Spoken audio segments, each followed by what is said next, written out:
Anais da ditadura. História, vou ver. O 31 de março, o golpe militar e a nostalgia da direita. Fábio Victor. Diante do Ministério da Defesa, em Brasília, Jair Bolsonaro ergue o braço direito e dispara um rojão. De terno escuro, aproxima-se da câmera e, em tom solene, afirma: 31 de março de 1964. Data da segunda independência do Brasil. Atrás dele, vê-se uma grande faixa amarela na qual está escrito: Parabéns militares, 31/março/64. Graças a vocês o Brasil não é Cuba. Essa última palavra está em vermelho. Dois homens seguram a faixa, um deles é seu filho Eduardo Bolsonaro. Não se vê mais ninguém no desolado canteiro da esplanada dos ministérios onde o então deputado federal resolveu fazer seu pronunciamento. Ele volta a falar para a câmera. Estamos aqui comemorando os 50 anos da gloriosa Contra-Revolução de 31 de março de 64. O grande líder da esquerda Luiz Carlos Prestes, em 63, já disse, num seminário de apoio a Cuba, que o seu grande sonho era fazer com que o Brasil seguisse o exemplo da nação de Fidel Castro. Esse sonho não se concretizou. A nossa liberdade e a nossa democracia devemos em especial aos militares, que evitaram que o Brasil fosse comunizado em 1964. A mise-en-scène dura 2 minutos e está registrada em um vídeo publicado no canal de Bolsonaro no YouTube. A trilha sonora é o hino marcial Fibra de Herói, que diz: Bandeira do Brasil, ninguém te manchará. Teu povo varonil, isso não consentirá. Além desse filme de 2014, há na internet pelo menos mais 2 registros parecidos, gravados no mesmo local, um em 2013, outro em 2015. Nesse último estão reunidas 20 pessoas, entre elas 2 dos filhos do protagonista, Flávio e Eduardo, que entrecortam o discurso do pai com gritos: Brasil! Brasil! Bolsonaro levanta a voz. 7 de setembro nos deu independência. 31 de março, a liberdade. E o grupo inteiro exclama: Brasil acima de tudo. Quando encenou essas performances, Jair Bolsonaro era apenas um membro do chamado baixo clero da Câmara dos Deputados. Durante 28 anos, ou 7 mandatos, foi esse um lugar um tanto obscuro que ocupou na casa, onde se preocupava quase que exclusivamente com temas de interesse dos militares em comemorar, teimosamente, todo ano, o 31 de março. Quando chegava o dia, ele subia à tribuna do plenário para fazer sua apologia da ação militar em 1964. Para a historiografia corrente desde a redemocratização, entretanto, o 31 de março é um dia nefasto. O do golpe militar que, após derrubar um presidente eleito, João Goulart, implantou uma ditadura de 21 anos que sufocou a democracia no país. A própria data é parte da batalha pela memória. A rigor, a deposição de Jango só foi consumada em 1º de abril, quando os militares golpistas tomaram o forte de Copacabana e forçaram o presidente a deixar o Rio de Janeiro.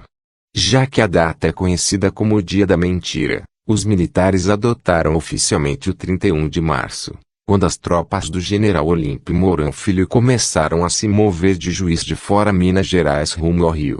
Pela primeira vez desde o final da ditadura, o país atravessará a data histórica do golpe tendo à frente do executivo alguém que contesta testemunhos e provas sobre as agressões e mortes cometidas pelos militares, mitifica um de seus oficiais mais associados à tortura, o coronel Carlos Alberto Brilhante Ustra, e está na linha de frente de uma cruzada revisionista pela memória do período, uma vez que considera que em 1964 não houve um golpe, mas um movimento feito por militares em favor dos valores democráticos.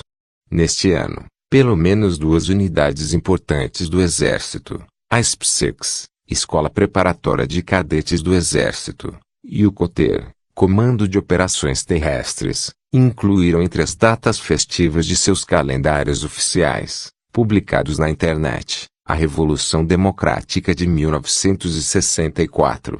A SPSEX, localizada em Campinas, SP, é o primeiro passo na formação de oficiais e por lá passaram Bolsonaro, O atual comandante do Exército, Edson Leal Pujol, e o anterior, Eduardo Vilas Boas.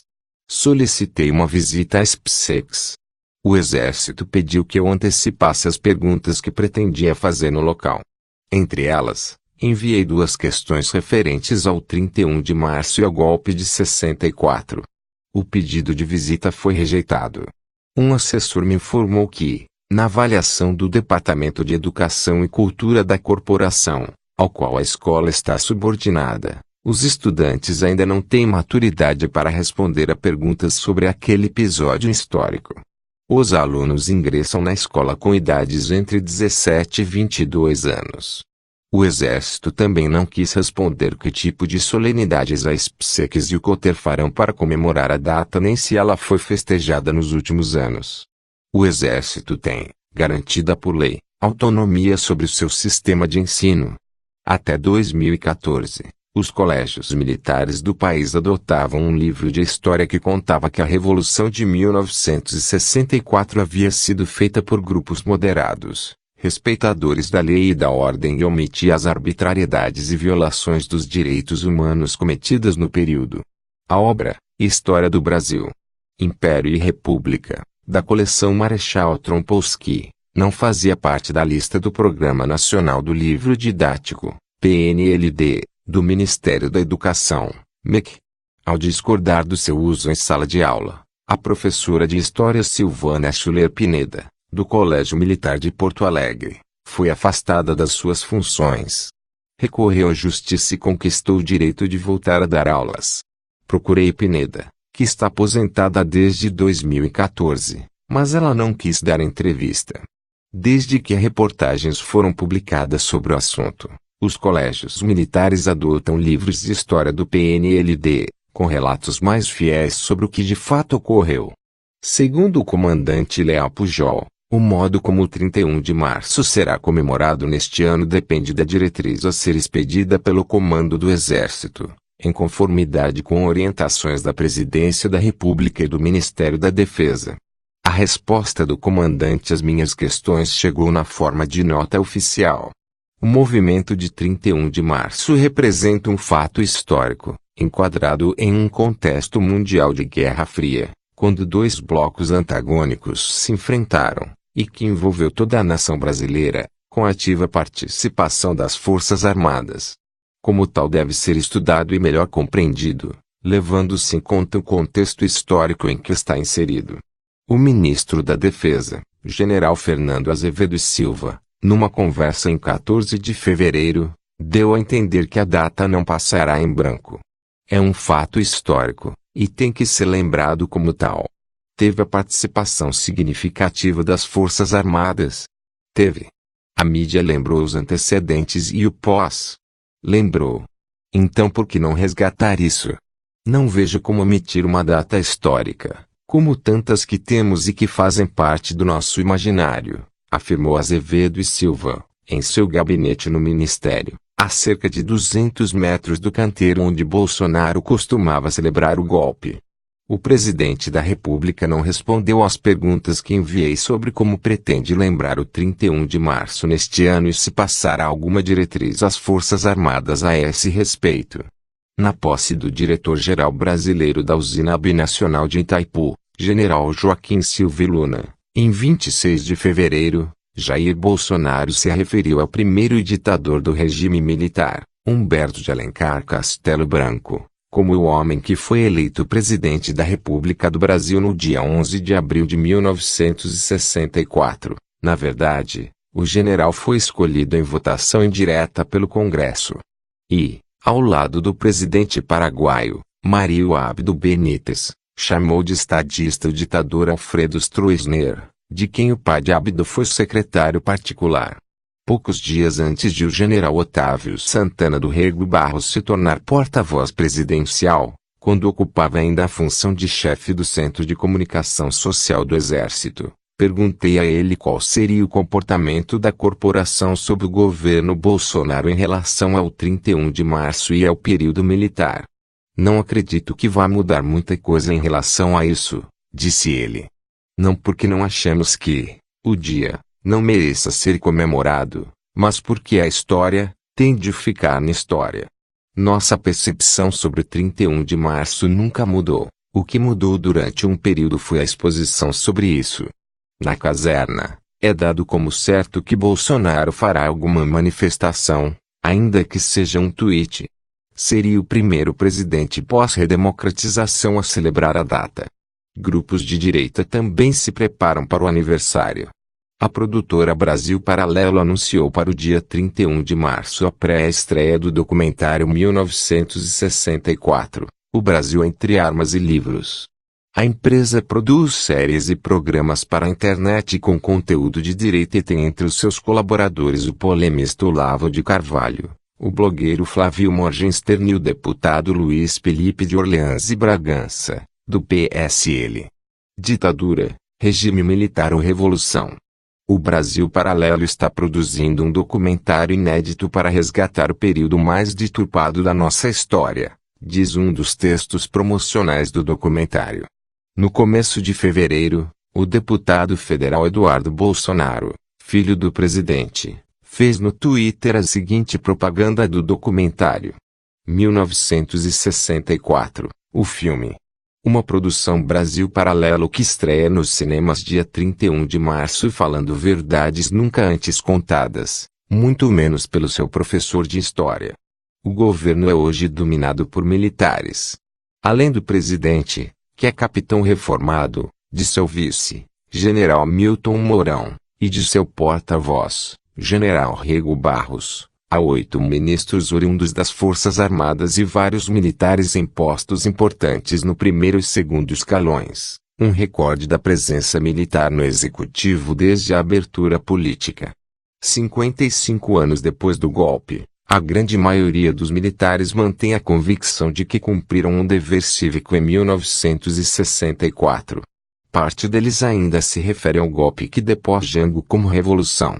Mas a maioria, especialmente o grupo hoje no governo, passou a adotar a denominação contra-golpe ou contra-revolução democrática.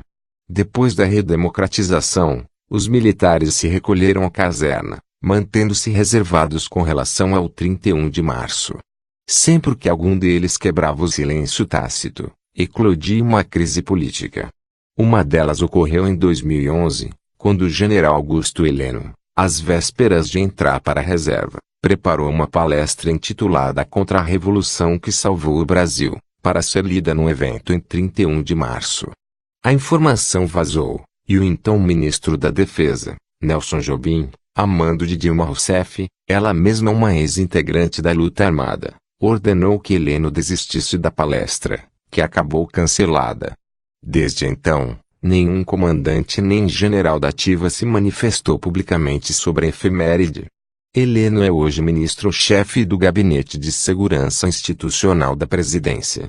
Oficiais do Exército afirmam que, nos quartéis pelo país, o 31 de março sob Bolsonaro deverá ser festejado de forma muito mais aberta que nos últimos anos.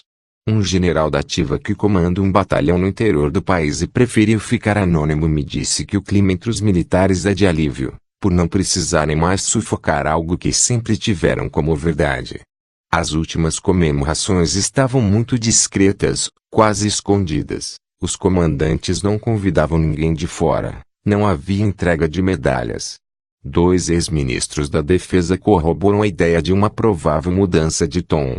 Por outro lado, há na caserna quem defenda que é melhor as Forças Armadas guardarem discrição na data do golpe, devido ao início caótico do governo Bolsonaro, com crises políticas, intrigas com familiares, denúncias de corrupção e a demissão de um ministro palaciano em 49 dias de governo, além dos obstáculos para aprovar a reforma da Previdência no Congresso e a ampliação da crise na Venezuela.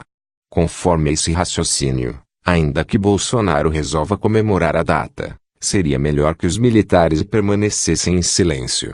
O vice-presidente Hamilton Mourão, que desde o início do governo tem buscado se contrapor a opiniões extremadas de Bolsonaro, defende que o exército mantém uma postura moderada, mas não nega que comemorações possam ocorrer.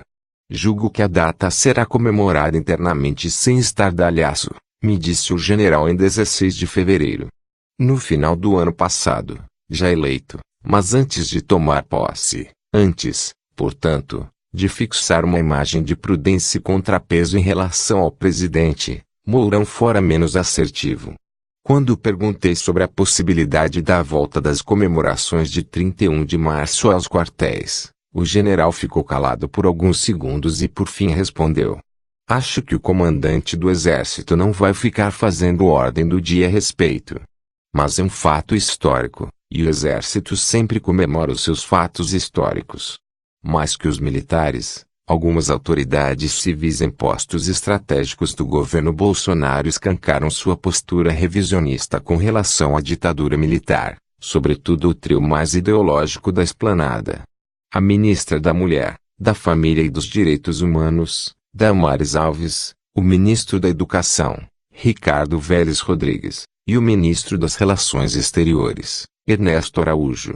Depois que Bolsonaro tirou a comissão de anistia da alçada do Ministério da Justiça e a subordinou ao de Damares, ela sinalizou que pretende esvaziar a entidade, criada em 2001, no governo Fernando Henrique Cardoso, para reparar vítimas de perseguições e violações dos direitos humanos durante a ditadura. A ministra anunciou que vai rever os critérios de concessão de indenizações e mudar todos os conselheiros que analisam os pedidos de reparação. Fervoroso defensor da reinterpretação da ditadura, Vélez escreveu quando ainda não era ministro um artigo chamado 31 de março de 1964. É patriótico e necessário recordar essa data. No final de fevereiro, o MEC enviou uma carta a todas as escolas do Brasil pedindo que alunos, professores e funcionários cantassem o hino nacional diante da bandeira do Brasil, e que a cena fosse gravada. Também solicitava que na ocasião fosse lida uma carta de Vélez que se encerrava com o slogan de campanha de Bolsonaro: "Brasil acima de tudo. Deus acima de todos." Dada a repercussão negativa, Vélez voltou atrás no pedido de filmagem e na inclusão do slogan bolsonarista. O ministro Ernesto Araújo, por sua vez, num texto publicado em fevereiro em seu blog, observou: "Vendo que o Brasil rumava para o abismo de uma ditadura comunista ao estilo cubano, meu pai apoiou a Revolução de 1964 na primeira hora.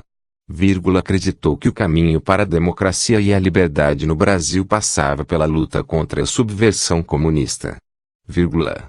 Uma pesquisa do Ibope feita entre 9 e 26 de março de 1964 em 8 capitais, mas que não foi divulgada à época, revelou que, às vésperas de ser deposto pelos militares, o presidente João Goulart continuava popular nas maiores cidades do país.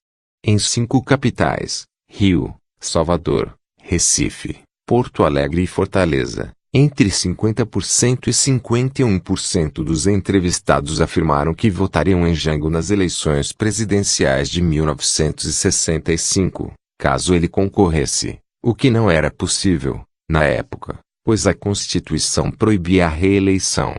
Em São Paulo, Belo Horizonte e Curitiba, o índice variava entre 39% e 41%. O acesso público aos dados da pesquisa só foi possível em 1989, depois que o Ibope doou seu acervo ao arquivo Edgar Ewenroth, da Universidade Estadual de Campinas. O apoio da população ao presidente, contudo, não impediu os militares de irem adiante com o golpe, uma vez que tinham o respaldo do empresariado, dos meios de comunicação, da Igreja Católica e de uma parcela expressiva de brasileiros. Pode haver divergências entre pesquisadores do período sobre se o evento de 1964 foi um golpe militar ou um golpe civil-militar, mas eles concordam que revolução é uma palavra inadequada. Tecnicamente, tratou-se de um golpe de Estado, definido como uma ação súbita que quebra a ordem constitucional e derruba um governo legalmente constituído, disse Celso Castro, diretor e professor titular do KIPDOC, Centro de Pesquisa e Documentação de História Contemporânea do Brasil da Fundação Getúlio Vargas, e especialista na história dos militares no país. No dia 2 de abril, o general Costa e Silva organizou um autodenominado Comando Supremo da Revolução, composto por 3 membros. O brigadeiro Francisco de Assis Correia de Melo, Aeronáutica, o vice-almirante Augusto Rademacher, Marinha, e o próprio Costa e Silva. No dia 9 de abril, esse Comando Supremo da Revolução editou um ato institucional cuja introdução deixava bem claro que a Revolução vitoriosa legitima-se a si própria e afirmava que o Congresso recebia sua legitimidade do ato institucional, e não vice-versa. O uso do termo revolução pelos que apoiaram o golpe procura marcar uma profunda ruptura com o passado e empregar uma palavra de sentido menos negativo que golpe. O que dizer então de contragolpe ou contra-revolução, termos que ao longo dos anos foram gradativamente sendo empregados pelos militares, às vezes acompanhados do adjetivo democrático a. Segundo Castro, para esses termos fazerem sentido seria necessário antes provar que havia de fato um golpe ou uma revolução em curso, o que não é crível, embora houvesse, sem dúvida, pessoas e grupos que gostariam de fazê-los. Não apenas o meio militar rejeita o conceito de golpe, mas há também quem defenda que, ao se falar em ditadura, o termo deva ser empregado somente para o período que vai do fim de 1968. Com a decretação do AI-5, até o fim do governo Médici, em março de 1974. O ato institucional número 5 aumentou a repressão aos grupos da luta armada, deu poderes ao presidente para fechar o Congresso, instituiu censura prévia e suspendeu o habeas corpus, entre outras arbitrariedades. Entretanto, nos primeiros dias após o golpe de 64, sindicatos e movimentos sociais foram fechados ou sofreram intervenção. Direitos políticos foram cassados. Já em 2 de abril, o militante comunista Gregório Bezerra foi torturado em praça pública. Milhares de militantes de esquerda e funcionários públicos foram presos. De tão extensa operação, usaram-se como prisões navios ancorados em Santos, no Rio de Janeiro e em Rio Grande do Sul. Com a escalada da luta armada contra o regime, no final dos anos 60, a repressão tornou-se mais brutal. Instalada pelo governo federal em 2012 para apurar violações de direitos humanos entre 1946 e 1988, a Comissão Nacional da Verdade contabilizou 434 mortos e desaparecidos no período da ditadura militar e apontou 377 agentes de Estado como responsáveis pelos crimes.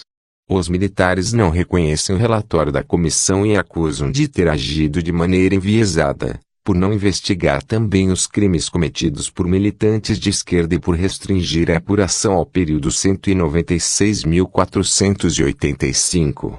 Em 2 de abril de 1964, o jornal O Estado de São Paulo publicou a seguinte manchete: Vitorioso Movimento Democrático. O editorial de O Globo estampou: Ressurge a democracia. Em 10 de abril, a revista O Cruzeiro lançou uma edição histórica da Revolução. Quase toda a imprensa apoiou o golpe. Durante a ditadura, o 31 de março era uma data festiva. Os presidentes falavam em cadeia nacional de rádio e TV, o governo promovia desfiles militares, e a mídia registrava tudo com destaque. Em 1974, nos 10 anos do golpe, a manobra autoritária continuava a ser chamada por quase toda a imprensa de revolução. Em 1º de abril de 1984, tanto o Globo quanto o Estado de São Paulo ainda noticiavam os 20 anos da Revolução. O Diário Paulista, entretanto, registrou uma mudança de ventos. A comemoração ficou praticamente restrita aos quartéis em todo o país. Entre os jornais, a novidade vinha da Folha de São Paulo, que apoiou a ditadura, mas foi o primeiro grande meio de comunicação a aderir à campanha pelas diretas já e passar a definir a ação militar de 1964 como golpe.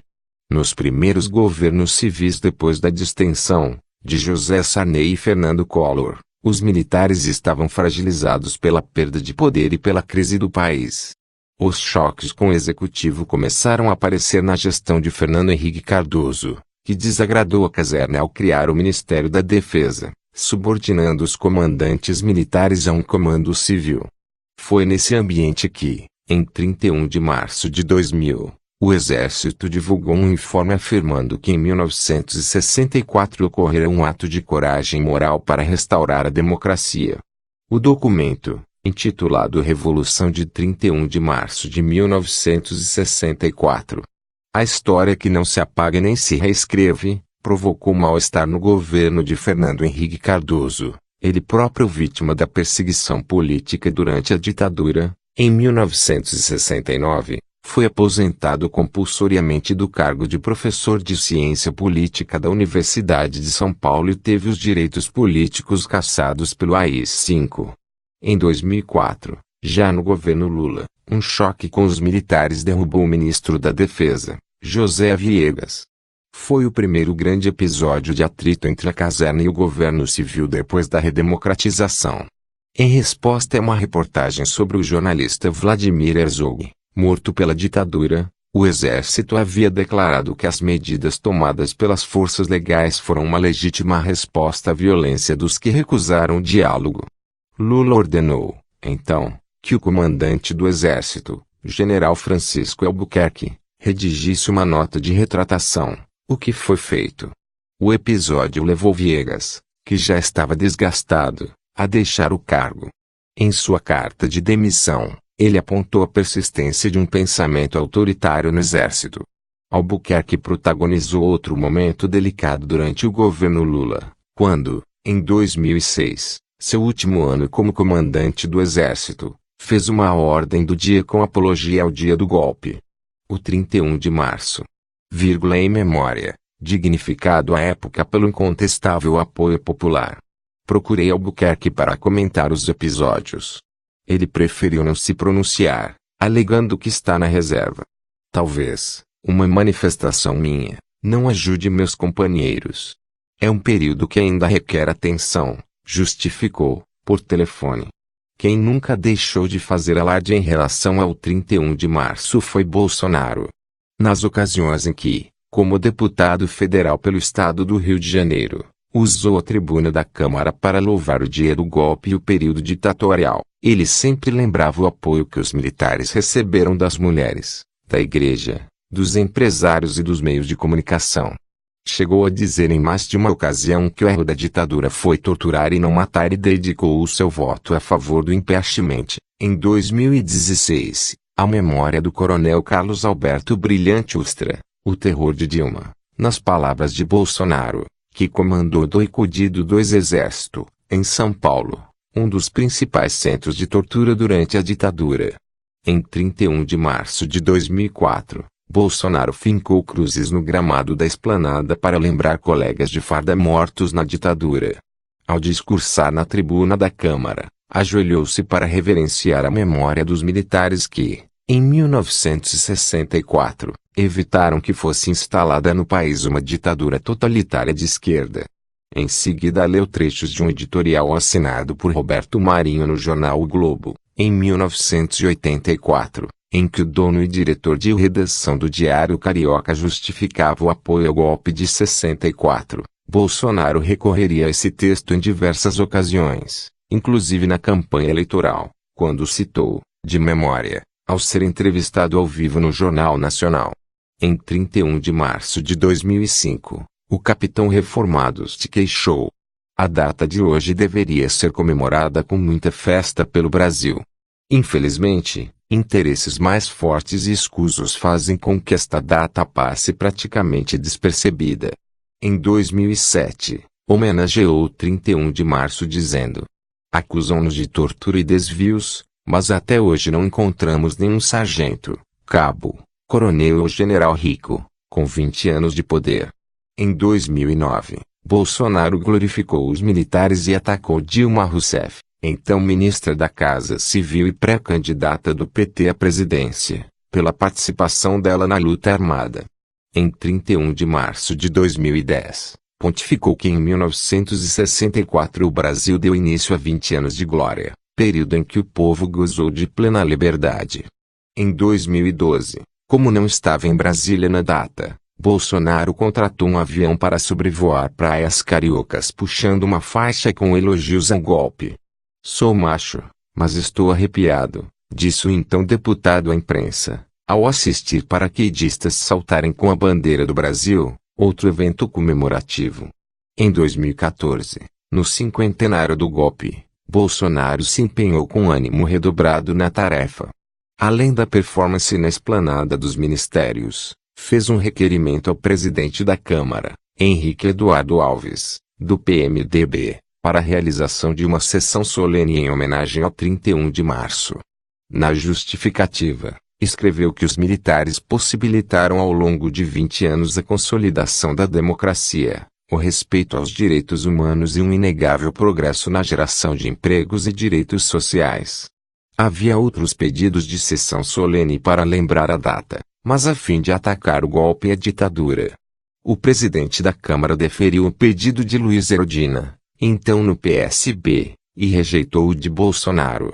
Vou, de forma democrática, indeferir o requerimento do parlamentar Bolsonaro, porque esta casa jamais poderia homenagear uma revolução que caçou 173 deputados federais, fechou esta casa por 3 vezes e, durante o período em que essa esteve fechada, editou praticamente por um ato, por uma emenda outorgada, uma nova Constituição. Aquela revolução não mereceu nem merece o respeito desta casa, discursou Alves na ocasião. Quando Bolsonaro subiu à tribuna para discursar, deputados e manifestantes viraram as costas para ele e exibiram cartazes com fotos de desaparecidos na ditadura. Vocês vão ser torturados com algumas verdades aqui. Deixe-os de costas, presidente, por favor, disse Bolsonaro a Milando, que comandava a sessão. Alegando que a atitude feriu o regimento da Câmara, Lando pediu que o grupo se virasse de frente para ouvir o colega ou então se retirasse.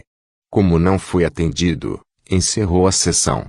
A essa altura, Bolsonaro já começava a aparecer como uma liderança nacional, beneficiado também pela crescente popularidade dos militares entre a população. Em 2017, pesquisa Datafolha mostrou que as Forças Armadas eram a instituição na qual a população tinha mais confiança. No mesmo ano, o deputado se lançou como pré-candidato à presidência.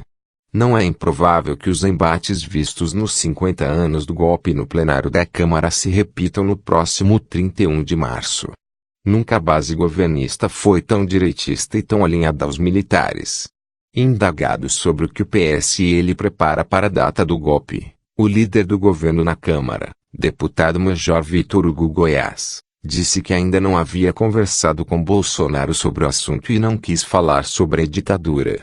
2 deputadas do partido com trânsito com o presidente, Joyce Selman São Paulo, nomeada líder do governo no Congresso, e Bia Kicis Distrito Federal, tampouco quiseram dar entrevista sobre o assunto. A oposição sustenta que, se os governistas fizerem apologia ao golpe, haverá reação. O líder do PSOL na Câmara, Ivan Valente, que viveu na clandestinidade e foi preso e torturado durante a ditadura por integrar o Movimento de Emancipação do Proletariado, MEP, grupo que defendia a luta armada e a implantação de um governo socialista no país, afirmou que, nesse caso, terá de lembrar os instrumentos de tortura de que ele e outros foram vítimas. Vou trazer uma cadeira do Dragão para o Salão Verde da Câmara, ele disse, em referência ao equipamento usado para dar choques elétricos em opositores do regime. Valente foi preso 2 vezes. Em 1977, por 6 meses, quando foi torturado por 10 dias seguidos, e em 1978, por 5 meses.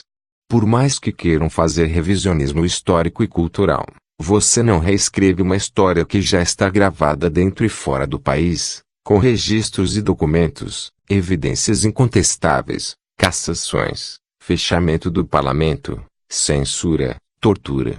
Embora o bolsonarismo sobreviva pela lógica do retrocesso, o espaço para essa revisão é limitado, observou o deputado. Para Valente, os generais que integram o governo pensarão 2 vezes antes de comemorar o 31 de março. Seria contraproducente, num momento em que querem aprovar a reforma da Previdência. Eles precisam do apoio da mídia, e o governo tem uma fragilidade imensa na articulação política. Procurado, o presidente da Câmara, Rodrigo Maia, não respondeu como a casa deve agir se houver pedidos de sessões solenes para lembrar a data nem como ele, pessoalmente, interpreta o que ocorreu em 31 de março. A sala dos estudantes da Faculdade de Direito da USP, no Largo de São Francisco, no centro de São Paulo, estava abarrotada na manhã de quarta-feira, 20 de fevereiro. Centenas de pessoas ocupavam o auditório para a cerimônia de lançamento da Comissão Arnes, cujo nome homenageia o cardeal Dom Paulo Evaristo Arnes, referência no combate à ditadura. Trata-se de um observatório criado para prevenir e impedir uma escalada do autoritarismo e da violência e monitorar todas as medidas tomadas para atacar a sociedade civil, para restringir as liberdades públicas e enfraquecer o Estado de Direito, como afirmou na fala de encerramento do evento o presidente da nova entidade, o cientista político Paulo Sérgio Pinheiro, ex-ministro dos Direitos Humanos, governo FHC. Integrante da extinta Comissão Nacional da Verdade. Durante o evento, a presidente do Centro Acadêmico 11 de Agosto, Laura Arantes, lembrou que o lançamento da comissão ocorria num local por onde passaram gerações de estudantes que deram a vida para defender os direitos humanos, em tempos tão difíceis como a ditadura militar. Leonardo Pinho, presidente do Conselho Nacional dos Direitos Humanos, CNDH, entidade ligada ao Ministério da Mulher, da Família e dos Direitos Humanos, mas formada por integrantes da sociedade civil e do poder público, listou 4 grandes desafios para a democracia brasileira, entre eles o desafio da memória. Estamos vivendo tempos em que autoridades públicas buscam negar e reescrever a história do nosso país. É fundamental resgatar e valorizar a história dos que tombaram e dos que resistiram para fazer valer os direitos humanos e a democracia, discursou. Ao final do evento, perguntei a Pinheiro se, além de monitorar violações atuais aos direitos humanos, a comissão agiria para evitar o revisionismo histórico que encontra ambiente propício no governo Bolsonaro. É evidente que é preocupante quando um torturador é tratado como herói. Mas o que vamos fazer é examinar situações concretas, caso a caso. Se alguma lei for proposta nesse sentido, poderemos agir. Outros integrantes do colegiado defenderam uma posição mais efetiva no debate sobre a memória da ditadura. O advogado José Carlos Dias, ex-ministro da Justiça no governo FHC e também integrante da Comissão Nacional da Verdade, disse que a questão do revisionismo deveria ser debatida pela Comissão Arnes, porque cabe a nós também cuidar para que a história seja contada com exatidão, e não com as distorções que vêm sendo feitas pelo atual presidente. A socióloga Maria Victoria Benevides, professora titular aposentada da USP, que leu no evento o manifesto de lançamento da comissão, afirmou que, independentemente das decisões do grupo, ela encampará a batalha da narrativa. Eu, pessoalmente, como professora, irei reagir. Estaremos sempre abertos ao diálogo, mas atentos à verdade histórica, que está mais do que documentada. Queremos preservar o futuro de retrocessos.